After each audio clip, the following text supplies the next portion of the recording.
condominium, homeowner associations, cooperative, legal issues. And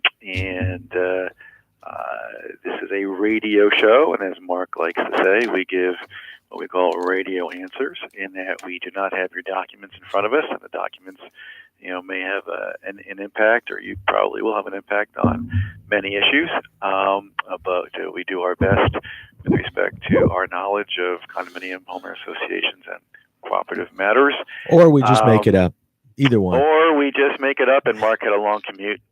Maybe there was a a train between the the Brightline stopped me between second. No, now that it's Virgin train. That's right. Like the Virgin stopped. A Virgin stopped me between. You found one? Wow.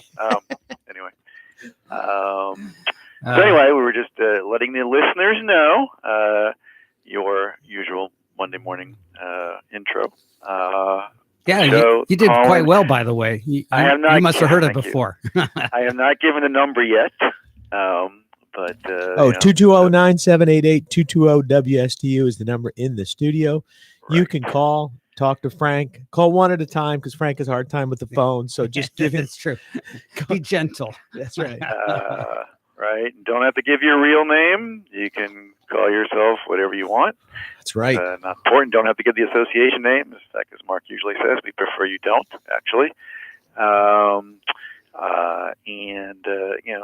Mark and I, again, will do our best to respond to whatever issue of the day or issues there may be. Yeah, and we know there's ones out there, and so and you guys know what happens, because some of you listened last week. You know what happens when Peter's not here and I have to talk about stuff. So it's a killer. Chaos ensues. I know. It was bad news, but apologize to abandon you last week. It is interesting that this time of the year we got a lot of people dealing mostly with budgets, but you also just have more and more people that are back in town. They're back in their units and starting to get settled in. Probably not for a long term here. They'll come in, get settled, then maybe head back up north for a little while, come back down again. But everybody's starting to get back and look at things. And of course, first thing that happens is everybody's kind of focused on social issues and getting to meet people and seeing them again, and new people and what's happened and catching up.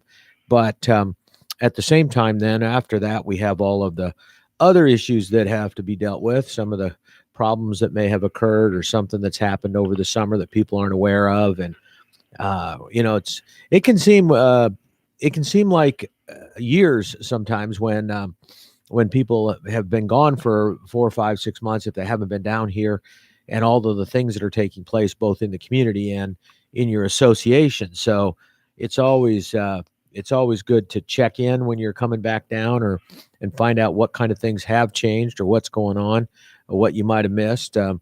Some people, they try to keep up on what's going on in their association, particularly from a document standpoint, but people are gone, they're on vacation or they're up north, and it's hard sometimes for them to follow. So now is the time when everybody starts getting back up to speed. So I know there's a lot of issues out there. So if you've got something you want to ask about, you wonder, how did they do that? 220-9788, 220-WSTU is the number in the studio. One of the things, Peter, I've mentioned that this time of the year, people are starting to plan for, like I said, they've got their budget done. They're starting to plan for the annual meetings coming up, and some of the things that are going on there. Is that because they're working on a calendar year or a budget year? Most of them are working on a calendar year. Yeah. They start working on their budget now, but so that they can have it ready to go for the next year. Some will wait a little bit. We still have some March 31st year ends and some June 30th years, but most of the year ends are December 31st or somewhere in that range. It used to be that there were more in the first quarter, but the trouble is that if you end your year at March 31st, as many people know, then you're trying to have annual meetings and things.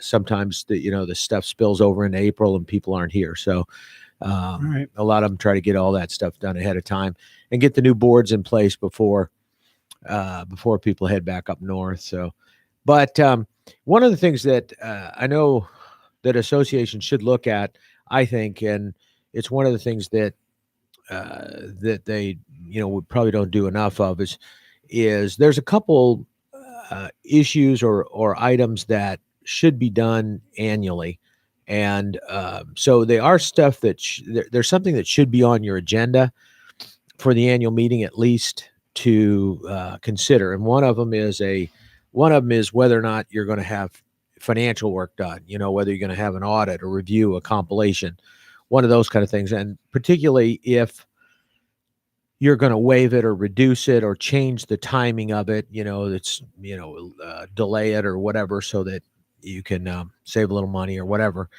Those kind of things have to be done by the members. So it's always good to have that done at the annual meeting because that's probably the best meeting you're going to have attendance wise. And it's where you got all your members attending. So that's one of the things.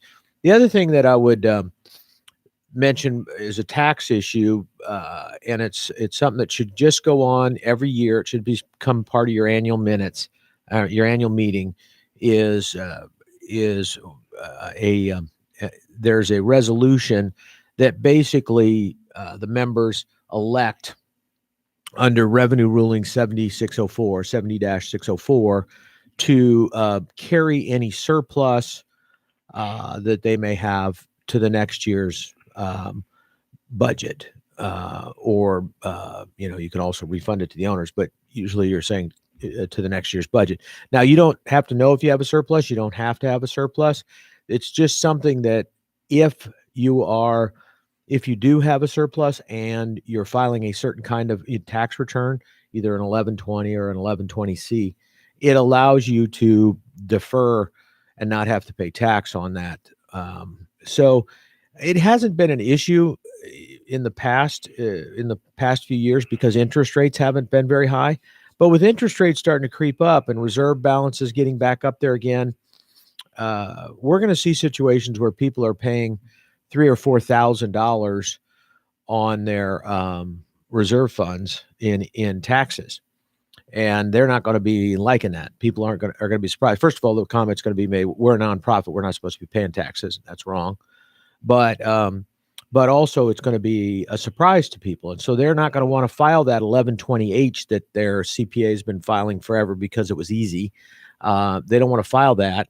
They're going to want to file because that 1120H is a 30% tax rate, flat 30% tax rate. So if you make $10,000 in interest income or something, you're going to pay $3,000 in taxes on that. And if you file an 1120H. So associations are going to start looking again at filing 1120s because that's half the rate. It's a 15%. You can save $1,500 in taxes.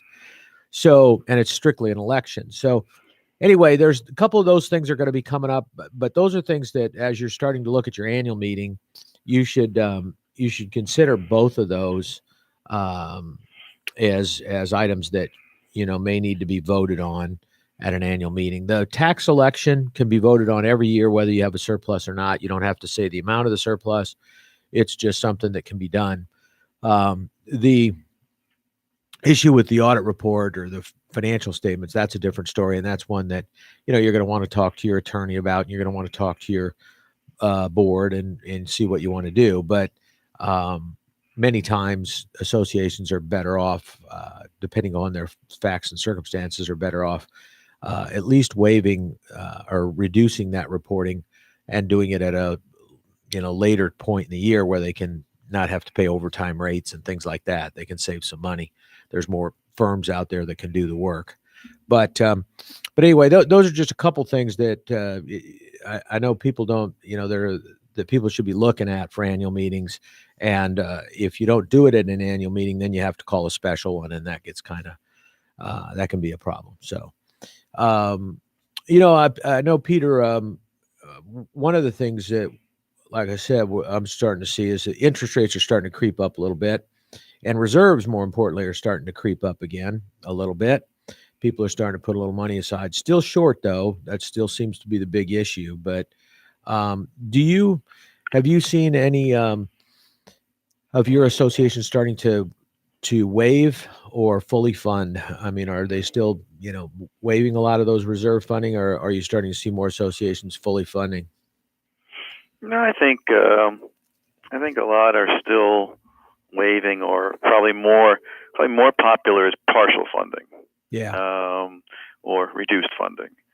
I can't really say, exactly what the trend is. But, I think associations, at least, several that I work with, that have a lot of expensive projects going on, are, trying to, have their owners vote to partial fund rather than fully fund, because, the owners are getting hit, both with special assessments for some of these big projects, and on top of that, full funding with reserves. And we can, debate whether that's a smart move or not for the long term. But, I do see that, that they are, several are partial funding it rather than full funding because of other things they have going on. And they're trying to ease the burden somewhat. But I know when they ease the burden in the short run, it just creates burden in the long run. So, yeah, there is no perfect answer there. That's something I hadn't thought about, Peter, until you just said it. But we may be facing a situation kind of permanently where associations are going to be behind on and be special assessing because of the recession. I mean, that's really where we started seeing a real problem. People weren't funding reserves when only 90% of the people were paying, or less. And so they stopped fully funding the reserves. They couldn't afford it. And then they started using reserve money to try to keep things going and using it in the to repair or replace. But, they were basically trying to hold on to stuff because they didn't want to do special assessments. And so it's kind of, we may be behind. I hadn't thought about it, but we may be behind for a while now on reserves. I think that's true. I think you are going to be. I think you're going to see in the future, and again, unless they try to catch up, which is probably unlikely, you're going to see special assessments maybe combined with borrowing for those associations that are able to borrow. Yeah. Borrowing not being the, end all and be all, because when you borrow, you got to pay interest, right? So it's not like the money's free. And if interest rates creep up, that's going to impact that. When interest rates are very low, obviously the borrowing, you can, borrow at a pretty low rate and pay over time. So we'll see. How do you do? I also think we also have the problem, which I'm not sure if it's ever going to go away. Quite frankly, where certain things just don't get reserved for, and whether it's concrete or something else, and then you have to deal with it again either through a special assessment or long term, some kind of a loan. Usually the loan, though, is going to be collateralized through a special assessment and or your budget. Now, how do you do that if let's say, you've got, this always happens when you start getting these and you got to borrow, and, you'll get half or more of the people that don't want to borrow any money. They don't want to be in debt. They're retired. They're on a fixed income. They say, I don't want to borrow any money. And then you've got the other group of people that can't afford, without selling their unit, they can't afford to pay the special assessment all at one time. They could maybe borrow the money, but maybe even not be able to borrow the money depending on their financial situation. They might not be able to, you could say they could refinance, but they might not be able to refinance. So how do you do that legally, that if you want to borrow money, but you want to structure, the association wants to borrow money, or somebody needs to borrow money to pay for some of it if the assessments are going to be late, can you Can you charge a different assessment if? You can. I mean, there's at least one. It was in an arbitration or a declaratory statement. It was one or the other, where an association is permitted to basically create two different payment structures on an assessment. Where if you pay up front, you pay X amount of dollars, right? If you pay over time, you pay X amount of dollars plus interest, and that's been upheld. Okay. So you can't. Now the problem is if you're doing that in connection with a loan, where you're trying to give the choice, pay in one lump sum, and you'll pay X. Pay over time, you'll pay X plus interest, which will be dovetailing with the loan. Right. The problem, well, I don't say problem, but the issue that you do have to deal with is if the association defaults, which doesn't happen too often, but it can happen. I've seen it happen, I think, once or twice. If the association defaults on the loan, that's a corporate debt, which means that corporate debt is a common expense. So even if you've paid your share up front, you may have to pay again. Cool. Because it's a corporate debt, just like anything else. Let's say there was no loan involved, and you were doing some project, and certain people pay, and certain people, for whatever reason, couldn't pay. That means the rest of them have to make up for that, right? I mean, it's just how it works in a condo or an HOA. Now, if the bank, and I've never seen banks really agree to this, if the bank, I guess, theoretically could agree, because what they get in several guarantee as collateral for these loans is they get an assignment of the association's lien and foreclosure rights for their budget or for their special assessments or both. And I guess theoretically the bank could say, well, we're only going to use those rights against those units that that have defaulted, or those units that are that haven't prepaid or whatever, and then we're going to agree to reamortize the loan every year or whatever. Again, that would also reduce the amount of risk.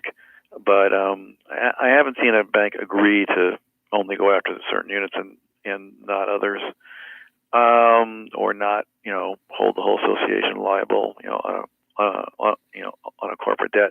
So although theoretically that would work, where you allowed some owners to pay up front, other owners to participate in the loan, so to speak, there is some risk there. Again, most associations don't default, but it is possible. So you really can't give anyone an absolute assurance that if they pay up front, they won't later have to pay something again, because we just don't know, what may happen. It's interesting. I guess it always has, like you said, there's been very few defaults, but it's always, I always kind of think it's funny. You go in and you go to a bank and try to borrow money against a piece of real estate. And first of all, if that real estate is worth less than you're trying to borrow, you almost never can borrow that money. But at the same time, even if it's not, the banks don't want to go more than 80%. They got personal guarantees. They're doing mortgages, collateral, they got the mortgage and all that type of stuff. Yet they will basically lend money to an association where they have no collateral other than the right to assess a person who can't pay their assessments to start with. I think years ago, like years and years ago, 20, 25 years ago, very few banks, would participate in loans to associations. Mm-hmm. Maybe for the reason that you're saying, they felt that they were under collateralized or not collateralized, because they're all used to property, right? Mortgages, right. And a couple banks got in early, way back when. And I think what banks learned relatively quickly is that associations, for the most part, are very good borrowers. We've talked about this before. Right. But with respect to that, they, except for rare occasions, they don't go out of business. Okay, mm-hmm. They don't go bankrupt. They have a steady or pretty steady income stream through their assessments. Unlike when you give a loan to a business, a regular business, whether it's a restaurant or whatever it is. Mm-hmm. much more volatile than associations, which again, associations, once they're created, typically they're around, right? Mm-hmm. So now banks really compete pretty heavily for association business because they are pretty steady, good borrowers with a very, very low default rate. And even when they do default, in my experience, the only couple times I've seen a default, they have basically renegotiated the loan and modified the loan and the loan terms and kept on going their merry way, whether the loan had to be extended, for a further amount of time or whatever. I really, really haven't seen a situation where a bank actually did use that assignment and start foreclosing itself against units. Maybe it has happened with others. I haven't seen it. Long time that I've been doing this. Now, just out of curiosity, because I know it doesn't happen very often, but I guess like you said, the bank has an assignment of lien rights. But if how would that actually work? If somebody, let's say you had somebody, how that would work is some owner. Well, I guess this is theoretically how it works. Because again, I haven't seen it, but the association has the right of collecting its assessment, right? Mm-hmm. Either through the budget or through the special assessment, both. And it assigns to the bank the right to act for the association to lien and foreclose against a unit, assigning them their lien rights. And, assuming that there's, I guess, equity in that unit, and the lien and the foreclosure goes all the way through, the proceeds from that sale or the unit itself is going to end up with the bank, or the proceeds from the sale end up with the bank, and they'll use that towards their loan. Now, let's say that the bank, let's say the board decided, that, we don't have the money, so we're just not going to pay the bank. So they don't do a special assessment. They don't put it in the budget. They don't put it in the operating budget. Well, normally you have to because you won't get your loan. Right. So let's say that they didn't, or that they. So the bank's going to want to see. Typically, what they want to see is, the banks aren't completely blind. Okay, and typically, as part of the loan, they're going to want to see the budget with a line item, for the repayment of the loan and the payment of whatever project the loan is being provided, and/or they're going to see the minutes and the meeting notice and of the special assessment or special assessments. And they're typically going to want an opinion of counsel, meaning borrower's counsel, from someone like myself, that the association has done this and has, adopted their budget or budgets and put it into the special assessment. So, or both. So let's say they did it or they didn't do it. The bank would have the ability to do it. But let's say that they have assessed, and the reason they can't pay the loan is because 40% of the people aren't paying, but 60% of the people have paid. All right. So now the bank comes in and they decide to foreclose on some units so that they can get their money. Are they restricted from foreclosing on the units from the people that paid? I mean, don't you Well, they can't go against units that are paid. So they're not delinquent. So if I was assessed up front for my portion of this assessment and I paid it, and then the other 40% didn't, so now but what the bank could also do, though, why there's still risk for those people, what if the bank decide, you know what, because the bank can also go against the association for a judgment. Right. So rather than going, or they can do both. Say, okay, we're going to use this lien, but we're just going to sue Happy Acre Condo. Now, if there's a judgment against Happy Acre Condo, the association wants to pay that judgment.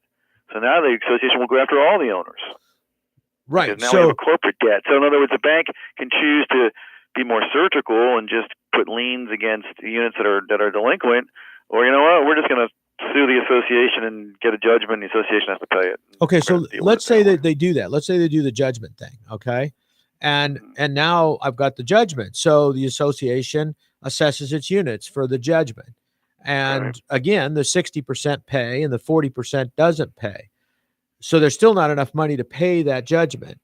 When the bank comes in to collect for their remaining portion, would they only be able to go against the people that No, I think they could. Well, they're not really. At that point, though, the bank isn't. That's not really a lien, though. I mean, no, it's a judgment. It's a judgment. So, again, I haven't seen it happen. But theoretically, not paying your assessment. Record the judgment against the whole property, and units that are homesteaded get a pass. Those that aren't don't. I mean.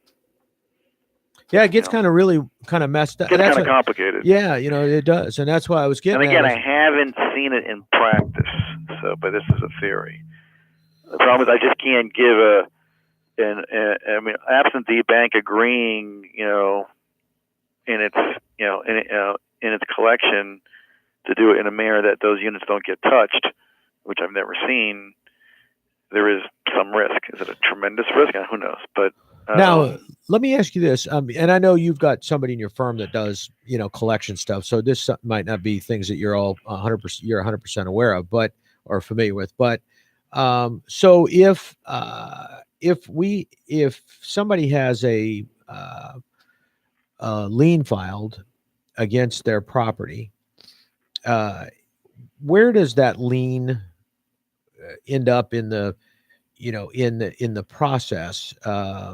So priority, you mean? Yeah. So let's say first of all, let's say it's a lien because they didn't pay their association dues, and then second, let's say it's a lien because they had some construction done or whatever. How do those fit in priority to the mortgages? Well, the association lien, whether it's been assigned or it's the association doing it itself. That lien relates for condo now, okay? or for an HOA, both. That lien relates back to the date the declaration was originally recorded. So it basically has priority over everything except the law carves out an exception for first mortgagees. Okay. Otherwise, no first mortgagee is going to, loan because they don't want to get wiped out. So. So the association lien, and I guess the IRS too. They have their own super priority. Yeah, they're exempt from everything. So other than the IRS and the first mortgagee, the association's lien is pretty powerful. It'll go over mechanics liens. It'll go over second mortgages or third mortgages, and it has priority. Oh, and also tax liens also wipe everybody out too. I can't forget about the tax guy. Yeah, not the IRS, the property taxes, right? So it is a pretty strong lien with respect to priority. Again, first mortgagees. When the association forecloses its lien, the first mortgage does survive. But other encumbrances like seconds, thirds, mechanics liens, they will get they'll get extinguished. Oh, so the mechanics liens even get extinguished, huh? Mm-hmm. So, all right, and then unlike I know in the mechanics lien area, you've got things that have got to be done like notices of commencement and notice to owners and those kind of things. If you don't file the notice to owner, then you're not. There's issues there. That would be for a subcontractor or supplier, not for the GC. Yeah, the GC doesn't have to file that, but then the GC has to prove their lien. If they're going to file a lien, they have to prove that they haven't been paid. They got to prove they have a debt. Yeah, they got a debt. But if you have that, you've got those kind of situations in this arena, in the association arena, the only requirement is that you show for the association to foreclose on a lien, and first of all, to place the lien, they basically have the authority to place a lien what would they have to what do they have to show when they go to file a lien? If well, they have to jump through certain hoops. Okay. As far as the actual collection, for a condo, you have to send out a first notice of the delinquency 30 days in advance. For an HOA, it's 45 days in advance. It's a certified letter, dear owner, you owe, so much in assessment, so much in interest, so much in late fees, if any, so much in collection cost, and basically that's a first letter to the owner. Again, 30 days for condos, 45 days for HOAs, saying, dear owner, this is what you owe, and if you don't pay, your lot or your unit will be liened. Okay, so your 30 or your 45 days go past, and there's no payment, or there's no full payment.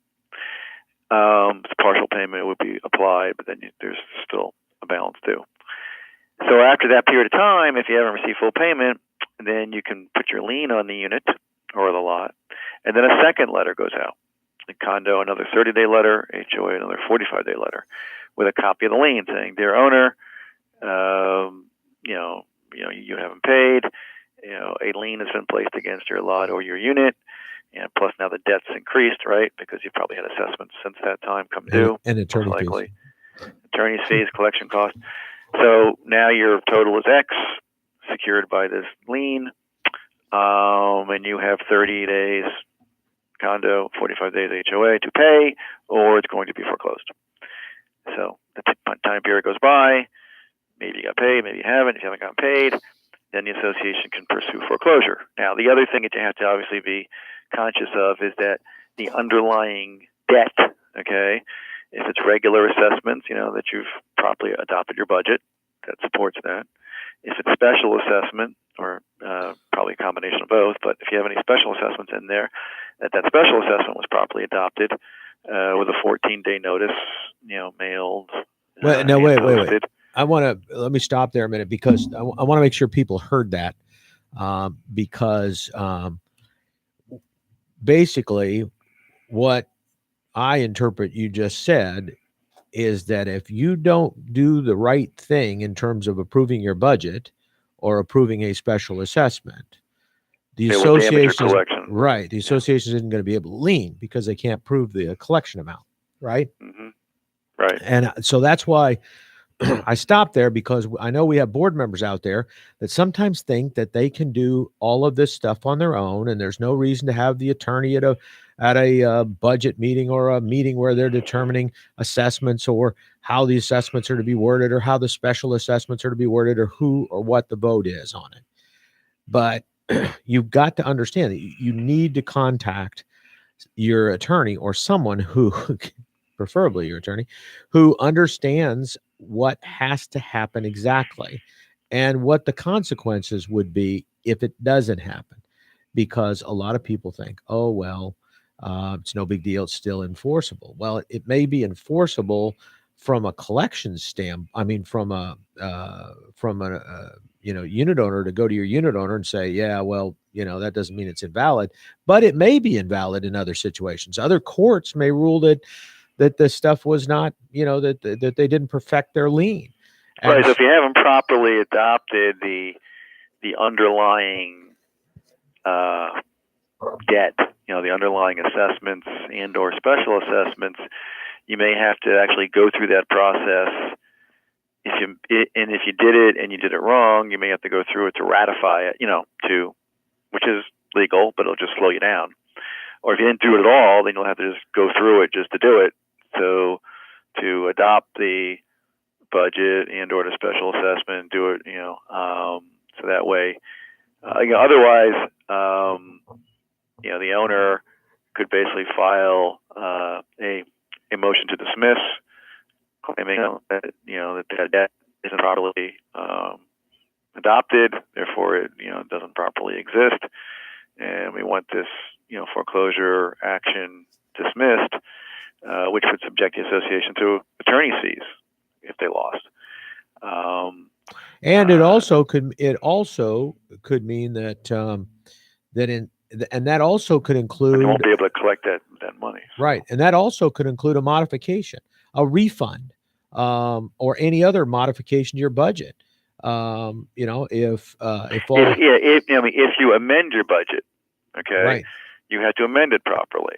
So if you've gone halfway through the year or whatever time period, and you've decided to increase your budget, or I guess theoretically decrease it, but usually you want to increase your budget because you realize that you need more for the balance of the year.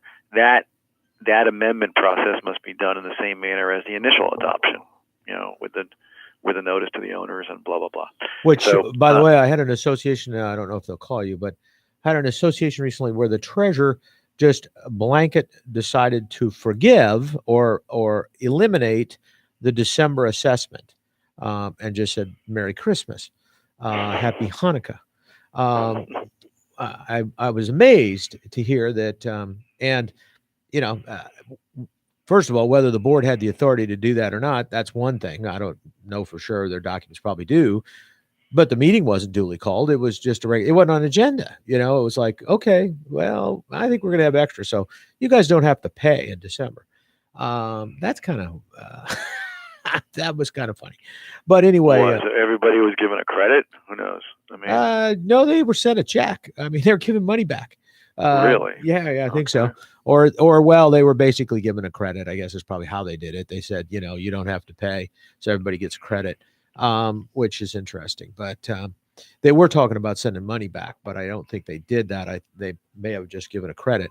But it amazes me that people do this kind of stuff. And there was no corporate attorney at the meeting because they don't want to pay the corporate attorney. That would have been too expensive.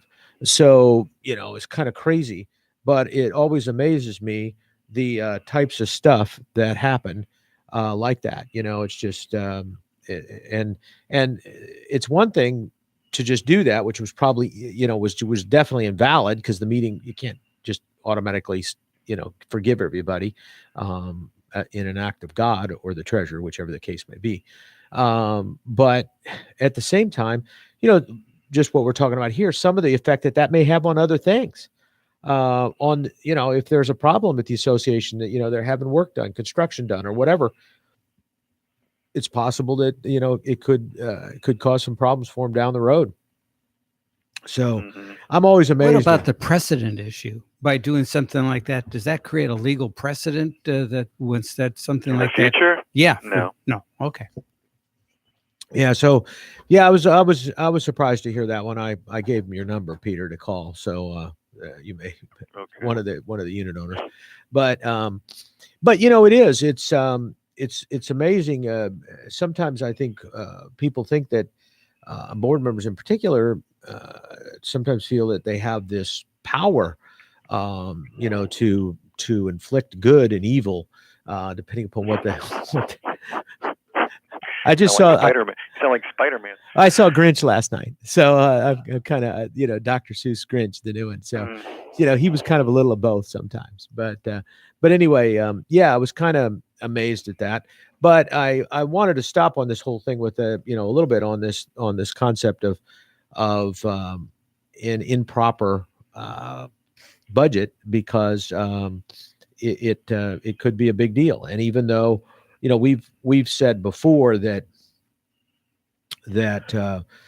usually having a board member who is not duly elected but voted on something doesn't negate the vote, and there's a lot of latitude given to volunteer boards. There's no question about it.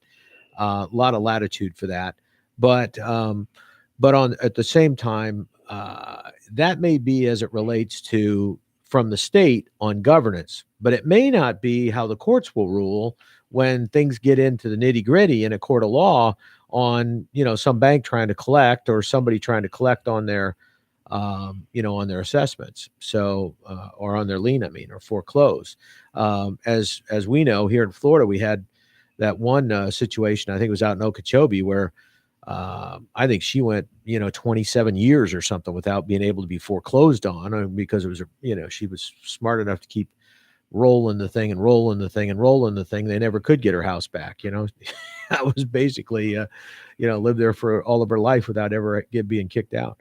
So So anyway, it's one of those things that that board members just need to be aware of. That's why some of these financial things that are done, when there are requirements under the law to have extended notices and additional ways of doing it rather than just posting, those kind of things, you better make sure you're following the rules on that. And just being a little off may not be good enough in certain situations. So you need to make sure you're getting that right. And if you're not sure how it should be done or how it should be worded and how it should be, then have your attorney look at the document, have your attorney draft it up, have your attorney be there if you need to.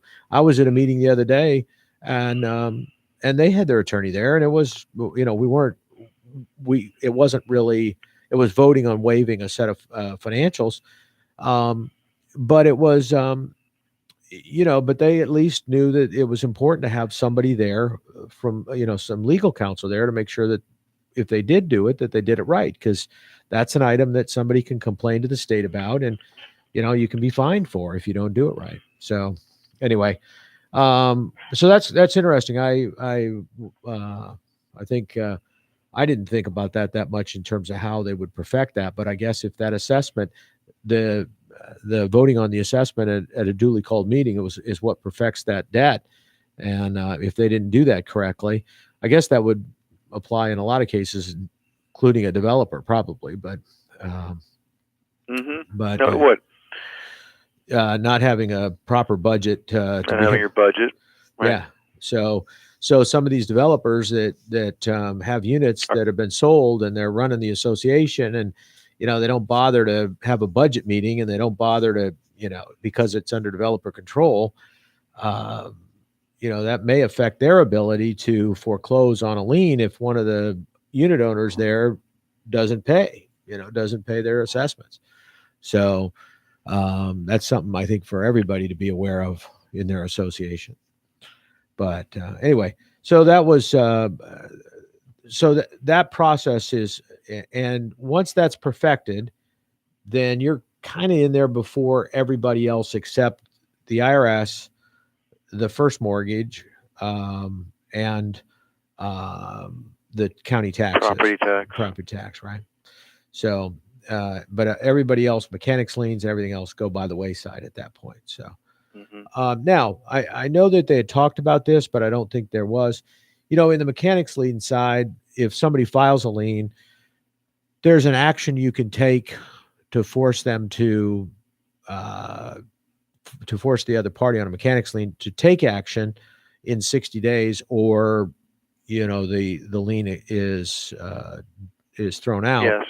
And then there's a process, I think, where in a mechanics lien, you've got a year. And if in a year it's not, they haven't taken any action, even if they filed a valid lien, then it expires. Or well, same for condo associations. Their lien expires too. Does it? It's a year? Yep. So you have to act on it.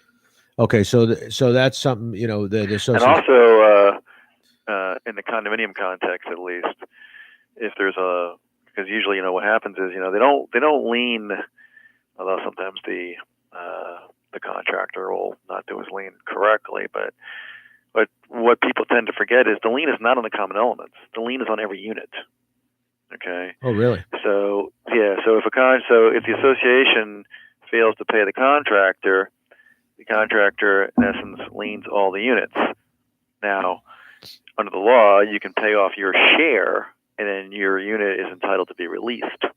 Okay, so if you're got a closing or something, and the association is fighting the contractor because it believes the lien, may be invalid or whatever, the owner could pay off his or her share of that lien based on their share of the common expenses, and get a release for their particular unit. But it does encumber all the units when the contractor hasn't been paid in liens. Now, do you get a notice to owner? Do all of the unit owners get a notice to owner if it's just filed to the association? No, typically because the notice of commencement is done, by the association, acting as the quote owner unquote on behalf of all the owners.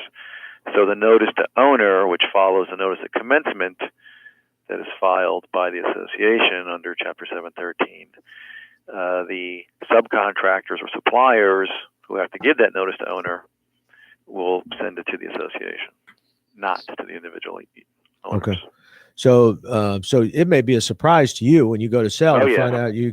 It usually is a big surprise. So yeah, I would imagine. So for some people that don't understand that process, because I know I got into it myself, and a lot of times here in Florida, you get contractors that aren't, either the work's all being done by the general contractor who's not going to file a notice to owner. Now my understanding is the notice of commencement has to be filed right. to get a permit. Basically, you have to file the notice of commencement. Usually. Right. And then the notice to owner has to be filed within a certain period of time from the time that... A notice to owner has to be filed if so let's say that you've signed a contract with ABC contractor, right? Uh-huh. And he is using XYZ supplier or XYZ subcontractor. Mm-hmm. They have to send what's known as a notice to owner by certified mail to the association within 45 days of when they've commenced their work or supplies services to the contractor. And basically what that notice to owner is, it's just what, as I said, it's a notice, basically putting the owner on notice. Hey, association, I'm XYZ supplier, and I've given, I've supplied material to your contractor, ABC contractor. So when you pay ABC contractor, you better check and make sure I've been paid. Right. Because that's how they've perfected their lien rights. Mm-hmm. So if that supplier isn't paid by the contractor, it can turn around and file a lien against, against the units or an HOA against the common area, saying, hey, I told you to make sure that I was getting paid, and you may have to pay twice. In other words, you may have to pay the contractor and then have to pay the sub to get that lien off, and then you got to go chase after the contractor. But now, what does the sub have to do or the general contractor? What do they have to do to be able to actually file the lien? What do they have to show to be able to actually? Well, they have to basically they have to do it within 90 days of the project being completed. Otherwise, it's too late, or the project being completed or the project being abandoned. They have to, basically they put in their lien, that they are owed X amount of dollars. Now you can request for them a statement of claim, nothing's, making them give you a almost like an affidavit that what they put in their lien is true. But a subcontractor, basically, like I said, to perfect their lien rights, it's just they have to show that they sent that notice to owner out timely. It was sent by certified mail, and then file their lien timely. That's again, I'm being very simplistic here, but that's the gist of their right to do the lien. Mm-hmm. Okay. Now the contractor, they're in privity of contract with you. They don't need a notice to owner because you already know about them. You signed a contract with ABC contractor. Right. So that is their notice. The subcontractor supplier, you don't know they're out there. I mean, you may know, but theoretically, you're not in privity of contract with them. That's why they have to send you that notice to owner to say, hey, here I am. Make sure I get paid. Yeah. Yeah. Look, the law, to be honest, is pretty contractor friendly. Sure. And subcontractor friendly. And there is a burden to a degree on the property owner or the association to make sure that when they're paying the contractor, that they get releases of liens from these subs and suppliers. Yeah, right. So they don't end up paying twice. So I have to admit, this is one area that many associations, quite frankly, really aren't as diligent on as they should be. Right. Yeah. They just send out checks, don't bother checking, and if they get liened, it's like it's a problem. Yeah, well, that's I guess that's something we can talk about in another show. But that is interesting because I think a lot of people don't realize this.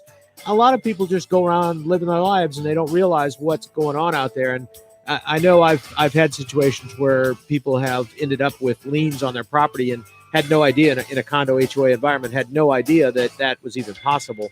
or thought that they couldn't be foreclosed on, which is a whole Right. other issue. All right. Well, hopefully you were able to give you some information that was useful, and hopefully you got some information you need. We'll be back again next Monday from 9 to 10 o'clock here on WSTU on Condo Solutions. So thanks for joining us right here on WSTU Digital 1450. We are Martin County's Heritage Station.